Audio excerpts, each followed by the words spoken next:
그 파크트라 인터내셔널이라는 그 종합물류에서 다니는 배일용이랍니다. 제 부서는 경영전략팀이고요. 오늘 좀 뭐 이렇게 뭐 온라인상으로나마 이렇게 뵙게 돼서 기분 좋게 생각하고 있습니다. 저희 이제 계속 뭐 저희 회사 소개해도 될까요? 계속 진행. 네. 그러면 발표 자료 준비 부탁드리겠습니다. 네. 발표 자료 공유가 확인됐습니다. 그럼 파크트라 인터내셔널의 온라인 기업 설명회를 시작하겠습니다. 저는 기업 설명회 이후 질의응답 시간에 다시 뵙겠습니다. 발표 부탁드리겠습니다. 여기 참여하신 분들이 물류 뭐 이제 갓 사회 나오신 초년생이실 수도 있고 아니면 뭐 물류 쪽으로 좀 시프트하려는 분들도 계실 겁니다. 그래서 이제 뭐 물류 산업이라고 하니까 좀 제가 먼저 그거를 설명드리면 물류가 상당히 정말 거대한 시장이거든요. 저희 같이 이제 물류를 전문적으로 하는 그 물류 회사도 있지만 각각의 제조업체나 유통업체나 그런 데서도 물류 관련 부서들이 있습니다. 보통 구매팀이나 아니면 큰 조직 뭐 매출 1조 원 이상 되는 회사에서는 SCM 팀이라고 해서 전체적으로 이제 그 생산하고 뭐 구매 그다음에 물류 오퍼레이션까지 전담하는 팀도 있고요. 또는 물류팀을 구성해서 운영하는 부서들도 있습니다. 그런 제조, 유통, 서비스 업체들도 있고 저희 같이 이제 그 물류 회사들이 있는데 물류 회사들도 크게 보면 그 뭐 선사나 그리고 항공사 이런 부분도 물류 회사들이고요. 그쪽은 보통 LSP 쪽, 그러니까 로지스틱스 서비스 프로바이더라고 해서 물류 기능을 제공해주는 그런 업체들도 있고, 그리고 그런 그 선사나 그리고 뭐 항공사 그리고 창고 이런 인프라 같은 거를 활용해서 그런 걸 코디네이션해서 서비스를 제공해주는 그런 업체들도 있습니다. 저희 회사는 방금 말씀드린 그런 업체에 속하고요. 저희는 이제 고객사들과 계약을 통해서 그 방금 말씀드린 그런 선사로부터 선복을 확보하고 항공사에서 뭐 스페이스를 확보하거나 창고를 확보하고 거기에 대한 최적 라우트를 설계하고 그리고 창고에 대한 운영이나 서비스 그리고 추가로 그런 추가로 제공되는 서비스까지 해서 그런 거를 제공하고 있습니다. 저희 회사는 소개해드리면 파크트라 인터내셔널이고요. 1996년 7월에 설립됐습니다. 원래는 독일계 회사였다가 지금 회장님이 그 독일 본사까지 인수하면서 이제 완전 한국 기업이 됐고요. 대표는 3대표 체제로 되어 있습니다. 저희는 국내 사업 부문과 해외 사업 부문 그리고 경영지원 부문으로 나눠 있고요. 각각의 대표이사가 계십니다. 매출액은 작년 기준으로 연결 기준으로 7천억 원이고 올해는 한 1조 원 정도 예상되고 있습니다. 자산 규모는 작년 21년 기준으로 2,800억 정도 되고 종업원은 저희 한국이 110명이고요. 해외가 한 550명 정도 있어서 글로벌 한 650명의 직원이 있습니다. 저희 회사 조직도입니다. 저희는 이제 저희가 총 20개 정도 법인이 있습니다. 그 한국에는 저희 본사인 파크트라 인터내셔널이라는 제 PTI로 된 헤드쿼터가 있고요. 여기에서 각각의 이제 세일스가 있습니다. 에너지 뭐 케미칼 본부, 그다음 오토 프로젝트 본부, 그다음에 전기전자 신사업 쪽 그쪽과 운영 쪽에 그 뭐 에어나 오션, 레일 쪽을 담당하는 팀들로 구성되어 있습니다. 그리고 경영지원 부문에는 저희 경영전략팀과 그리고 재경팀, 그리고 인사총무팀, 그리고 IT 조직들이 있습니다.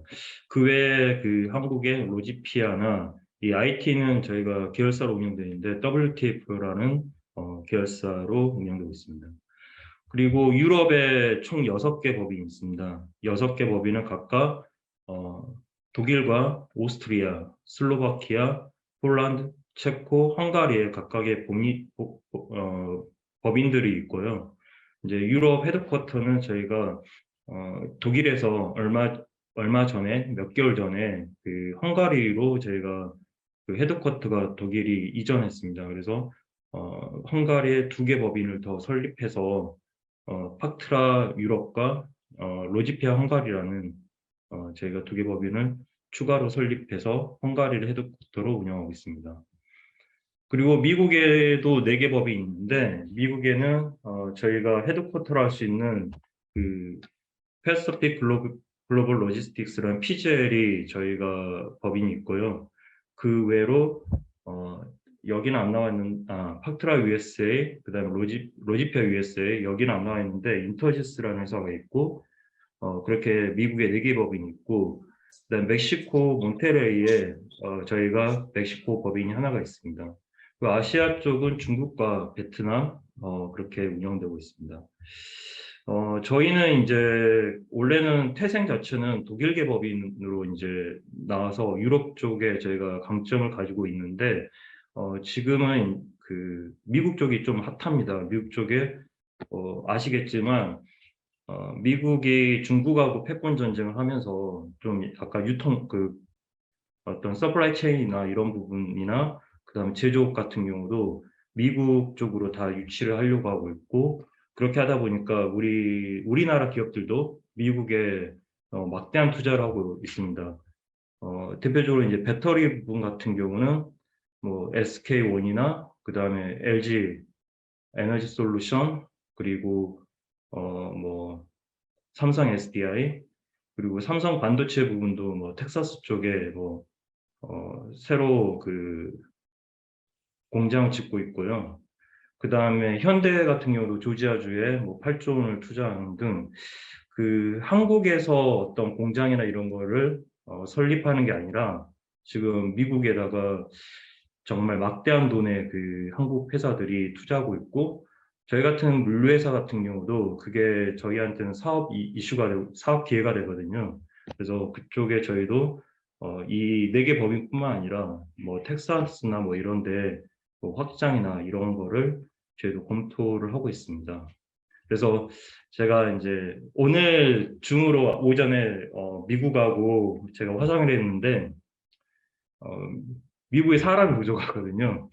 저희 회사가 미국에 사람 부족해서 좀 미국으로 미국 관심 있거나 미국에서 물류를 하고 싶은 사람은 지원을 해달라는 그런 좀 부탁을 받았었습니다. 그만큼 이제 미국이 좀 전 세계적으로 좀 핫한 그런 쪽입니다. 저희는 연역을 설명드리면 저희가 96년도에 말씀드린 것처럼 독일계 회사로 출발을 해서 지금까지 성장했고요.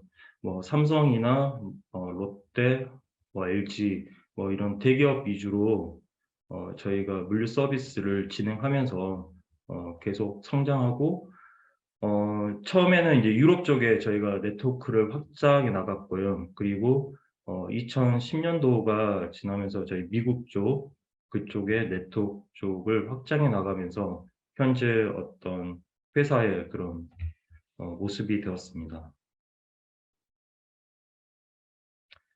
서비스는 일단 한국하고 지금 해외 법인들하고 좀 서비스 영역이 약간 다른데 한국은 저희가 프레이트 포워딩, 그러니까 포더란 말을 많이 들으셨을 거예요. 그러니까 저희가 그 선사로부터 그 선복을 확보하고 그 다음에 뭐 항공사로부터 그뭐 스페이스 확보하고 이런 쪽으로 해서 그 국제 물류, 그러니까 수입하고 수출에 대한 물류와 통관 서비스를 제공하는 게 프레이트 포워딩인데 이런 업무가 이제 한국에서 메인 업무가 되겠고요.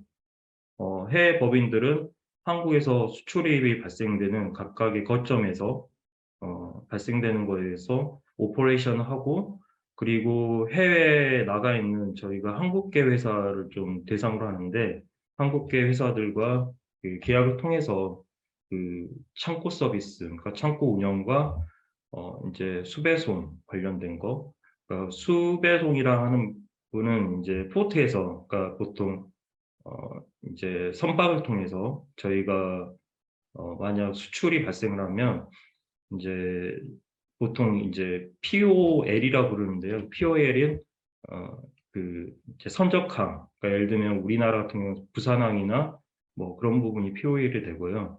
부산항에서 해외 항들, 그러니까 유럽이나 뭐 미국항, 미국 같은 경우는 뭐 동안, 서안 이런 항만들이 있는데 뭐 예를 들면 서안은 대표적인 게 LA 항이 있고요.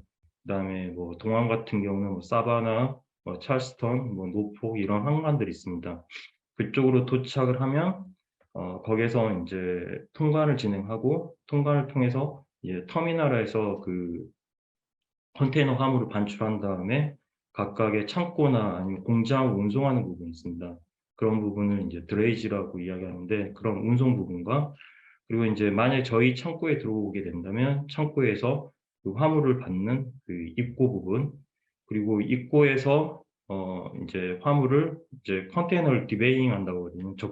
적출하고 이제 그거를 뭐 렉이나 아니면 어떤 평치에서 보관하는데 보관하고 그걸 다시 고객사 요구에서 이제 출고를 시켜서 고객사의 공장까지 이제 배송하는 역할까지를 합니다.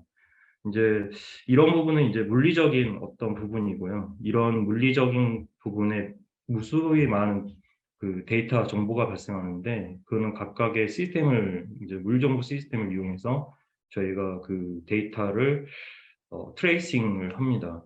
화물 자체도 이제 그런 식으로 트레이싱하고요. 그러니까 뭐 창고에서 관련된 거는 제가 WMS라는 뭐 웨어하우스 매니지먼트 시스템을 통해서 그 창고에서 들어오고 나가는 화물에 대해서 뭐 아이템에 대해서 저희가 관리를 하고 또 포워딩 같은 경우는 이제 FIS라 해서 포워딩 인포메이션 시스템을 통해서 그렇게 발생을 하고요. 각각의 저희가 출발부터 그리고 뭐 고객의 인도될 때까지 또는 고객이 만약에 공장의 화주사 제조업체면 제조업체에서 만든 물건이 다시 저희 창고로 들어오고 그 창고에서 엔드 유저까지 배송이 일어나게 됩니다. 그런 전체 영역에 대해서 시스템 베이스로 해서 이제 정보 관리가 이루어집니다. 예를 들어서 이제 말씀드린 것처럼 프레이트 포딩 영역에서 배와 그리고 항공기를 통해서 저희 수출입이 발생을 하고요. 그리고 여기 이제 레일 같은 경우 지금은 이제 우크라이나 전쟁 때문에 이제 TSR이 러시아 통해서 유럽으로 가는 건데 지금 이제 11월부터는 부킹, 그러니까 예약까지 이제 안 받는 형태가 됐거든요. 그래서 그 부분 이제 유럽으로 하는 철송은 좀 많이 죽어 있는 상태고요. 각각의 현지, 그러니까 해상으로 통해서 각 나라에 도착하면 그 각 나라에도 레일 서비스가 있습니다. 그 레일과 트러킹을 통한 복합 운송이 일어나거든요. 그런 인랜드 트러킹과 레일에 대한 서비스를 제공하고 있습니다. 그리고 말씀드린 것처럼 웨어하우싱 서비스인데 웨어하우싱 서비스에서도 저희가 유럽이나 미국 그리고 멕시코 그리고 베트남에서 관련된 창고 서비스를 제공하고 있습니다. 플랜트 앤 프로젝트는 뭐냐면 그래서 보시면 아시겠지만 이거는 대부분 저희가 컨테이너로 들어가지 않고 이제 화물 자체가 워낙 무겁고 부피가 큰 화물들이 있습니다. 이런 게 어떤 수출이 발생하거나 아니면 인랜드 트러킹이 발생을 하면 보통 컨테이너를 통해서 움직일 수 없거든요. 그래서 이거는 컨테이너 선이 아니라 RORO라고 해서 자동차 운반선과 비슷한 게 있습니다. 그래서 그걸 통해서 이런 화물들을 운송하는 플랜트 앤 프로젝트 서비스를 제공하고 있습니다. VAS 같은 경우는 보통 처음에는 이제 물류 영역으로 보지는 않았을 거예요. 그러니까 물류 영역이라고 하면 화물의 이동, 그다음에 보관, 그거와 관련된 연관된 서비스를 제가 초기에는 물류 서비스로 제가 정의를 했다가 이제 물류에서 확장된 개념으로 서비스를 제공하고 있습니다. 그 서비스, 물류 서비스 외로 제공하는 게 뭐 어떤 거냐면 간단하게는 이제 라벨링 같은 경우, 그러니까 제조사 같은 경우, 예를 들어서 미국에서 어떤 창고로부터 제조사가 벤더로부터 이제 수입을 하는데 그 라벨이 부착이 돼야지 자동화 창고로 자동으로 들어가서 이제 인식이 되거든요. 그래서 바코드 스캔 같은 게 자동으로 인식돼서 그 바코드 스캐닝에 맞춰서 자동으로 이제 보관하는 형태로 진행이 되는데 이제 그 라벨 같은 게 부착이 안 되고 오는 화물들이 있습니다. 그러면 이제 그런 라벨, 간단한 그런 라벨을 부착하는 것부터 해서 어떤 다른 이제 서비스는 그 패키지 단위가 달랐을 때, 그러니까 처음에 입고되는 화물에는 그 운송비를 절감하기 위해서 패킹 단위를 그러니까 포장 단위를 뭐 예를 들면 100개씩 했는데 공장에는 정형화돼서 들어가야 되거든요. 그러면 정형화된 박스에서 어, 이제 뭐 20개 단위로 이렇게 낮게 포장해서 그렇게 보내는 거, 그런 리패킹이나 또는 자동차 산업 같은 경우는 이제 어떤 게 있냐면 자동차는 크게 이제 메이커, 그러니까 자동차 제조 회사들이죠. 현대나 기아 자동차 같은 메이커가 있고, 그다음 모듈 회사들. 그 모듈 회사들은 현대 모비스 같은 경우 해당되는데 그런 모듈 회사들, 그다음 밑에 뭐 티어 1부터 뭐 티어 3 같은 자동차 부품 회사들이 있습니다. 그러면 자동차 부품이나 모듈 자체가 생산 라인에 투입됐을 때 생산 라인의 순서대로 이제 투입이 돼야지 바로 생산해서 이제 조립이 발생을 하거든요. 그런 역할을 순서대로 할 수 있는 거를 서열 납품이라고 부릅니다. 그런 서열 납품하는 것도 물류 창고에서 보통 이루어지는데 그것도 이제 물류의 영역으로 들어가서 물류 서비스를 제공했습니다. 이거를 이제 VAS라고 이제 물류 쪽에서는 통칭해서 사용하고 있습니다. 이제 그 저희 회사의 뭐 글로벌 네트워크나 이런 걸 제가 그 홈페이지 보면서 설명드리겠습니다. 저희 회사 홈페이지인데요.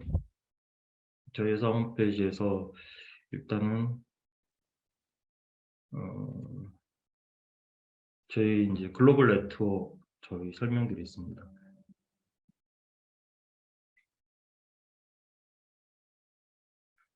일단 저희 한국의 헤드쿼터인데 저희 회사는 본사는 서울 서초 강남대로 그러니까 양재랑 강남역 사이에 위치하고 있고요. 그다음에 인천하고 구미 쪽에 지점이 있습니다. 그리고 저희가 이제 미국인데 미국 같은 경우는 저희가 아틀란타가 헤드쿼터로 할 수 있고요. 피젤 법인이 그 미국 조지아주 여기 아틀란타에 있고 그다음에 이제 LA 서안 쪽 LA랑 그리고 뭐 트레이시 위쪽 부분과 클리브랜드 뭐 이런 쪽에 저희가 그 미국 네트워크를 가지고 있습니다. 미국에서는 주로 하는 것이 자동차 부품 쪽과 그리고 이제 타이어 그리고 저희 이제 고객사 중에 이제 배터리 EV 배터리 쪽이 있는데요. 이제 그쪽에서 제가 EV 배터리의 마스터 그 물류 계약자로 선정돼서 미주 쪽에 그런 업무를 수행하고 있습니다.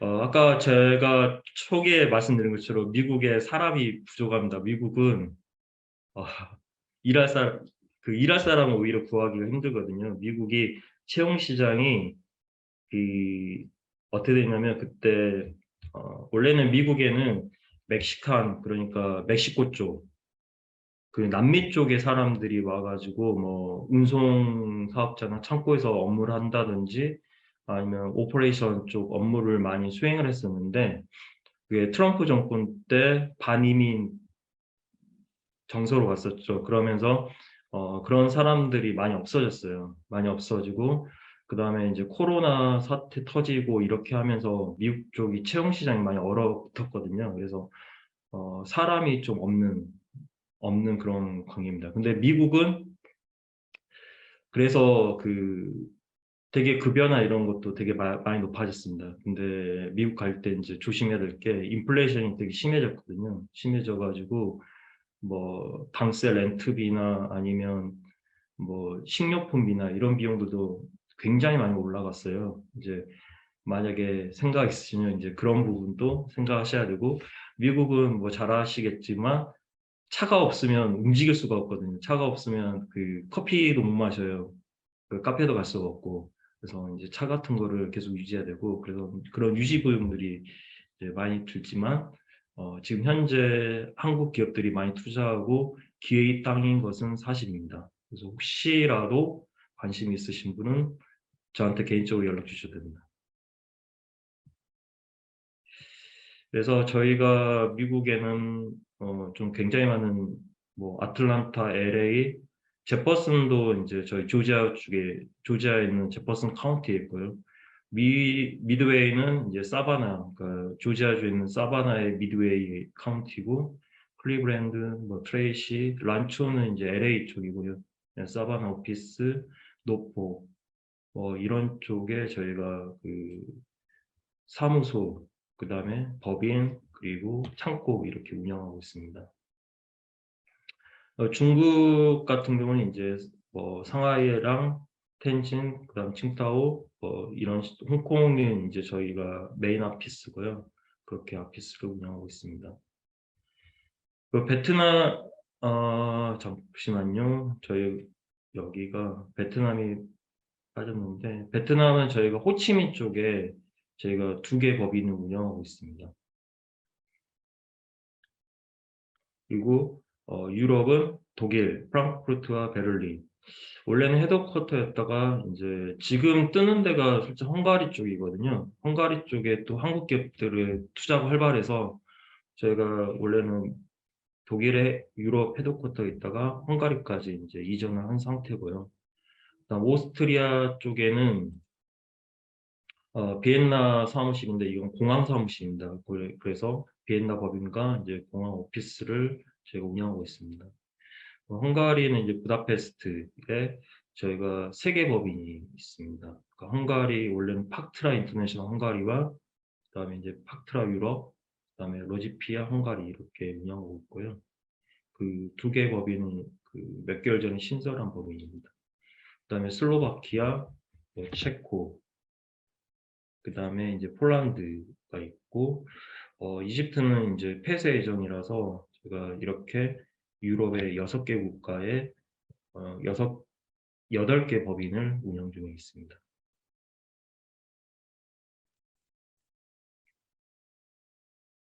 그리고 이제 채용 관련돼서 설명드리자면 인사제도인데 저도 사실 이 회사 온 지는 2년이 됐고요. 그래서 지금 저희가 지금 제가 여기 들어오기 전에 인사팀한테 물어봤는데 저희가 인사총무팀이 있습니다. 인사총무팀에서 이제 채용을 관할하고 채용 절차는 현재는 사람인에다 저희가 이력서 올리거든요. 저희가 그 회사 규모가 아직은 중견기업입니다. 작년 매출 규모는 한 7천억, 뭐 서두에 설명드린 것처럼 그 정도 수준이고, 그래서 중견기업이다 보니까 일단은 수시로 이제 사람 뽑고 필요할 때 그래서 사람인에 이제 올리고요.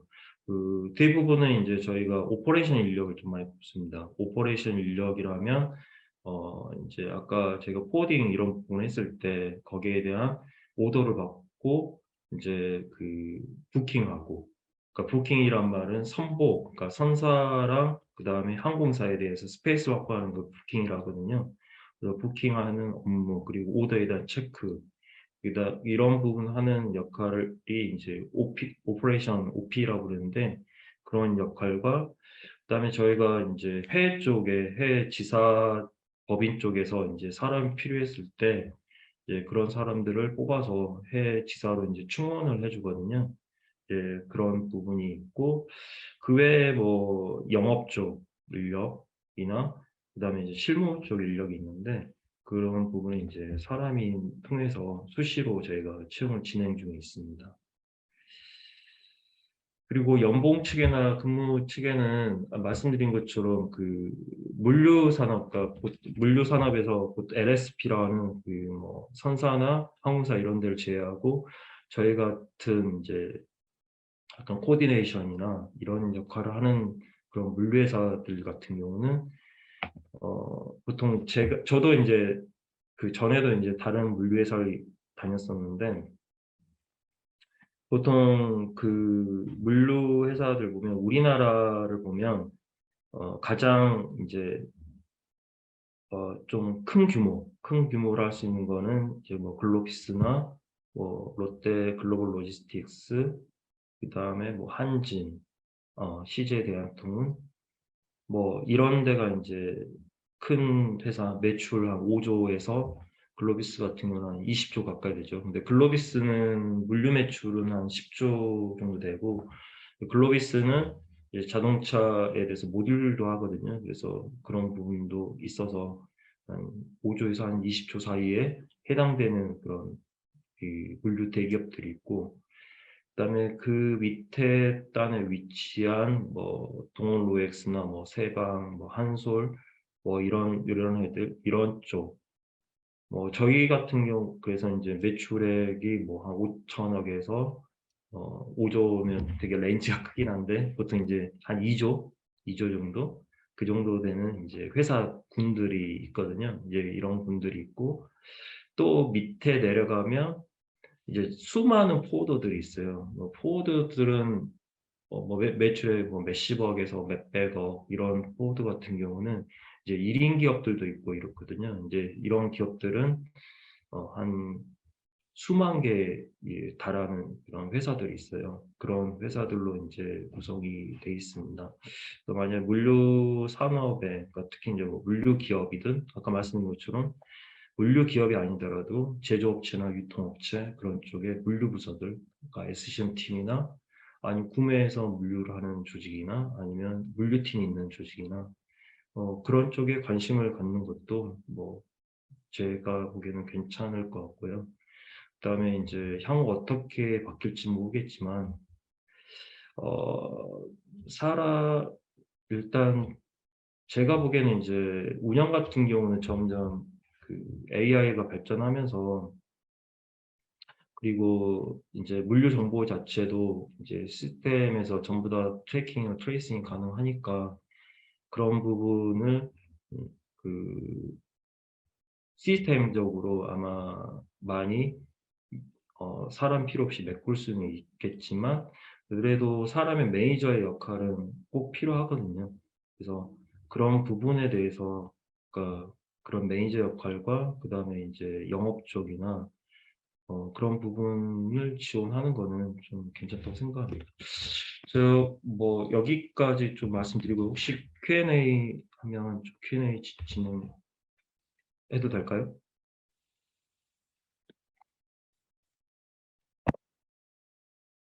네, 팍트라 인터내셔널의 경영 전략팀 배일용 부장님께서 진행해 주신 기업 설명회를 마쳤습니다. 지금부터는 사전 참가 신청자 및 설명회 참가자가 남긴 질문 중에서 몇 가지를 선정해서 담당자의 답변을 듣는 질의응답 시간을 갖도록 하겠습니다. 네, 먼저 첫 번째 질문입니다.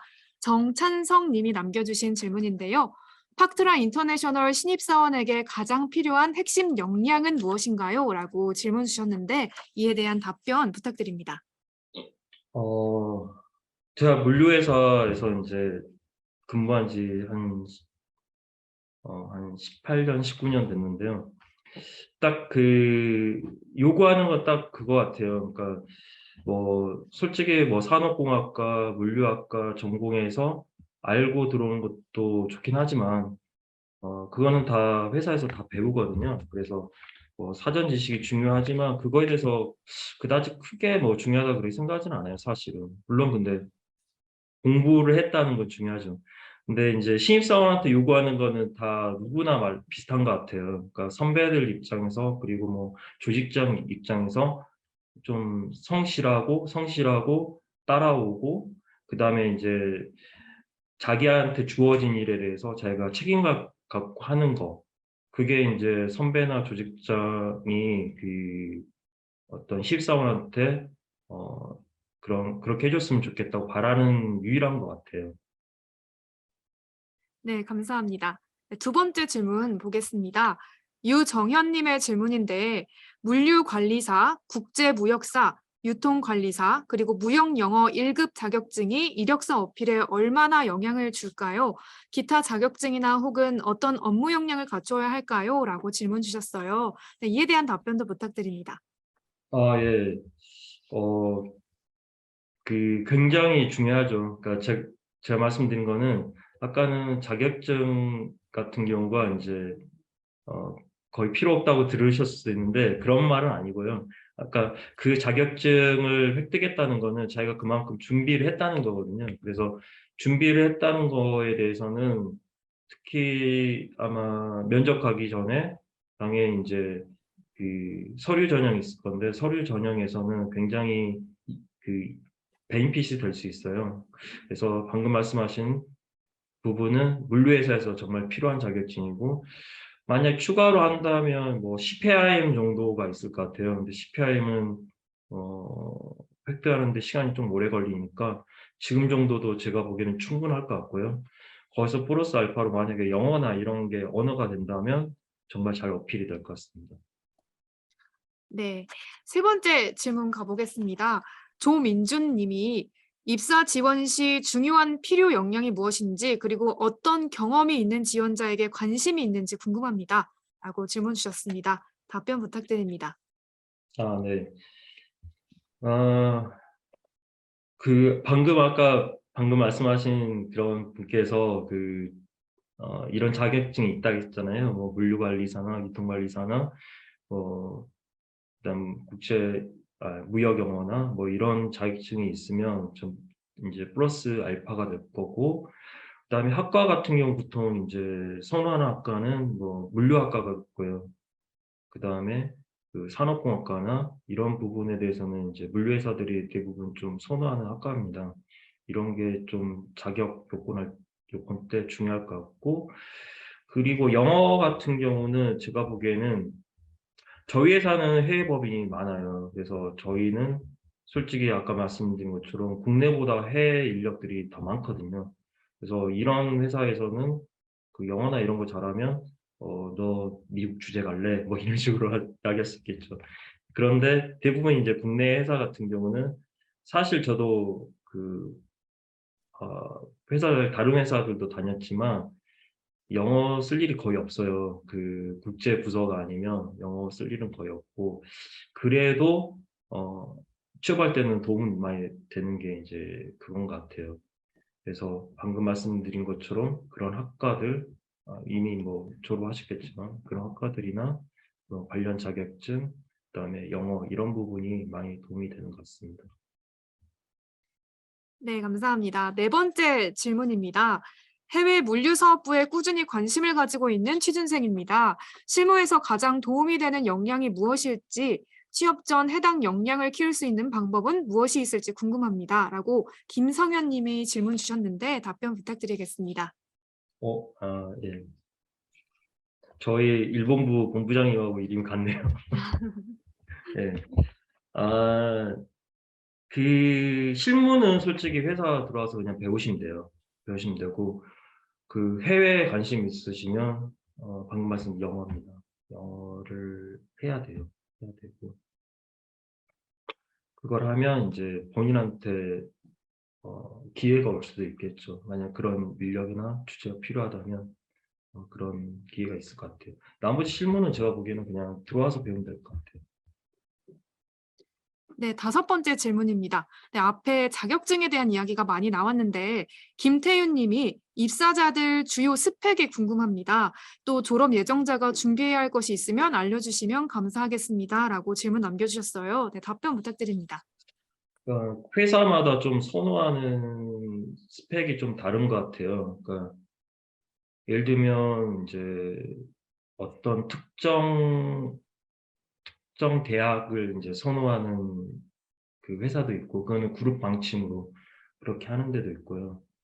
그거를 아예 안 보는 회사도 있고, 그건 회사마다 달라서 제가 뭐 표준화돼서 이야기를 하긴 좀 힘들 것 같고요. 그래서 이제 그리고 직무에 따라서도 좀 다르거든요. 그러니까 해당 직무에 따라서 이제 선호하는 뭐 스펙도 달라지고 해서 좀 딱히 정의가 어렵네요. 그러니까 대기업 집단, 저희 회사는 방금 말씀드린 중견기업이고, 저는 이제 전에는 이제 대기업을 다녔었는데 좀 차이점이 있어요. 그래서 대기업에서는 솔직히 좋은 대학을 선호하는 거는 사실이고요. 뭐 요즘 전에 보니까 요즘 그 들어오는 친구들 보면 뭐 토익은 900은 다 넘더라고요. 그렇게 되게 좀 고스펙자들이 많았었어요. 그래서 인제 뭐 자기가 부족한 스펙들은, 그렇다고 해서 너무 스펙 쌓는다고 허송세월 할 필요는 없고요. 아니면 자기에 맞는 그런 회사를 들어간 다음에 거기서 경험을 쌓고 이직하는 것도 하나의 방법이거든요. 특히 뭐 한 4년 이상 경험, 인제 자기가 실무를 배우고 예 대리부터 과장 초까지는 정말 잘 팔려요. 그래서 뭐 들어간 다음에 점프업 할 수 있는 뭐 그것도 하나의 방법이라고 생각합니다. 네, 감사합니다. 그럼 이번에는 채팅창에 올라온 질문을 한번 보겠습니다. 네. 임준우 님이 올려주셨는데요. 파크라 인터내셔널이 처음 설립될 때 외국계 기업으로 설립된 걸로 알고 있는데 국내 기업과 차별화되는 조직 문화가 따로 있을까요? 라고 질문 주셨습니다. 네, 답변 아 부탁드립니다. 네. 그러니까 원래는 파크라 인터내셔널이 인제 독일 회사고, 원래는 한국 지사 이렇게 설립됐다가 지금 회장님이 인제 한국에서 사업을 많이 키우셔서 독일 본사를 인수한 케이스인데, 조직 문화는 여기는 일단은 까는 건 없어요. 그러니까 윗사람이, 제가 그냥 말을 편하게 했는데, 윗사람이 아랫사람을 괴롭힌다든지 이런 건 없어요. 그런 건 없고요. 그리고 좀 편해요. 그러니까 정신적인 스트레스는 좀 덜 받는, 그러니까 저도 인제 여기가 5번째 회사인데 다른 회사들에 비해서는 그런 거는 없는 것 같아요. 예를 들면 제가 전 회사 같은 경우는 매주 월요일 날 회의를 했거든요. 회의를 해서 이제 숫자 가지고 사장님이 인제 숫자가 계획 대비 미달한 팀장은 인제 그날 죽었다고 봐야 할 정도로 엄청 힘들게 하는 회사도 있고, 여기는 그냥 워낙 여기 회장님 자체도 물류에서 본인이 영업사원으로 출발하신 분이라서 그 물류에 대해서 너무 잘 아시는 분이라서 그런 거 가지고 인제 화내거나 그러지는 않거든요. 윗사람부터 그러니까 그런 분위기는 좀 좋은 것 같고, 여기 본사 같은 경우는 한 70%가 여자예요. 여자다 보니까 오히려 인제 남자들이 좀 그 눈치를 봐야 되는 좀 그런 건 있어요. 다른 회사들은 대부분 남초거든요, 물류회사들이. 근데 여기는 좀 반대입니다. 네, 감사합니다. 네, 다음 질문 받아보겠습니다. 홍도희 님의 질문인데요. 해외로 파견 나가서 그쪽에서 오랜 기간 동안 일할 수 있는 건가요? 라고 질문 주셨습니다. 해외로 나가면 일반적으로 인제 주재원으로 가는 방법이 있고, 아니면 이제 장기형 장기 출장으로 가는 방법이 있거든요. 보통 이제 출장으로 보냈다가 해외 법인에서도 좀 "친구 괜찮다. 주재했으면 좋겠다."라고 인제 해외에서 요구가 들어오면 이제 주재원으로 하는데, 그 일단은 출장자랑 주재원하고 좀 차이가 있죠. 출장자 같은 경우는 이제 저희 회사 같은 경우는 일단 해외 체류하 당연히 이제 체류하는 뭐 호텔이나 아니면 저희는 숙소들이 다 있거든요. 호텔 생활보다 숙소가 훨씬 나아요. 호텔 생활도 혼자 하다 보면 좀 약간 장기 출장하면 좀 외롭다는 느낌도 많이 드는데, 왜냐하면 거기 있는 주재원분들은 다 가족이 있고 생활이 있는데 내가 주말마다 "저랑 놀아 주세요." 이렇게 할 수가 없잖아요. 그래서 좀 약간 그런 부분이 있는데, 그런 숙소나 그다음에 그 해외 나가면 차량이 무조건 있어야 되거든요. 차가 없으면 움직이질 못해요, 미국이나 유럽 같은 경우는. 그래서 인제 차량에 대해서 회사 법인 차량이나 아니면 회사에서 법인 차량이 부족하면 렌트를 해 주거든요. 그래서 그런 렌트랑 그다음에 뭐 식료품 이런 것도 회사 법인카드로 뭐 사 먹고, 그 외로 인제 출장비를 추가로 또 지급을 해 주죠. 이제 이런 게 이제 출장이고 주제 같은 경우 보통 E비자랑 L비자가 있는데 미국 케이스 같은 경우 제가 좀 미국 쪽은 좀 아는데 L비자는 보통 임원급에서 받고 E비자는 뭐 4원이나 이렇게 받는데 E비자 통해서 나가서 주재원으로 가면 일단은 자기 현지의 급여를 맞춰줘요. 그러니까 왜냐하면 지금 한국에서 받는 연봉을 가지고 미국 살아가라 하면 절대 살 수가 없거든요. 예를 들면 미국 현재 조지아 아틀란타 같은 경우는 예를 들면 아파트 렌트비가 한 2,500불 정도 돼요. 한 350만 원 되겠죠, 월세가. 그다음에 차량도 한 1,500불 들어갈 거예요. 거기에다가 뭐 추가로 들어가는 돈들 이거를 한국 연봉으로 한다면 말이 안 되니까 미국 연봉을 맞춰주고 그다음에 이제 말씀드린 아파트 값이나 그다음에 이제 차량 유지가 필요하니까 거기서 플러스 알파 해가지고 이제 그렇게 급여를 맞춰줍니다. 그렇게 해서 생활을 하시면 됩니다. 네, 감사합니다. 네, 이상으로 질의응답 시간을 마치도록 하겠습니다. 시간 관계상 참여자분들의 많은 질문 소개해드리지 못한 점 양해 부탁드립니다. 네, 마지막으로 발표자분의 인사를 듣도록 하겠습니다. 네, 발표자분, 네, 인사 부탁드립니다. 예. 좀 얼떨결에 이 귀중한 시간에 참여에 대해서 감사하게 생각합니다. 혹시 제가 좀 말씀드리는 게 좀 도움이 되셨는지 모르겠네요. 그래서 혹시라도 만약에 그 궁금한 사항이 있으면 개인적으로 뭐 문의 주시면 제가 성실히 답변 드리도록 하겠습니다. 감사합니다. 네, 감사합니다. 네, 이상으로 2022 온라인 물류산업 청년 채용 박람회 11월 3일 1회차 팍트라 인터내셔널의 온라인 기업 설명회를 모두 마치도록 하겠습니다.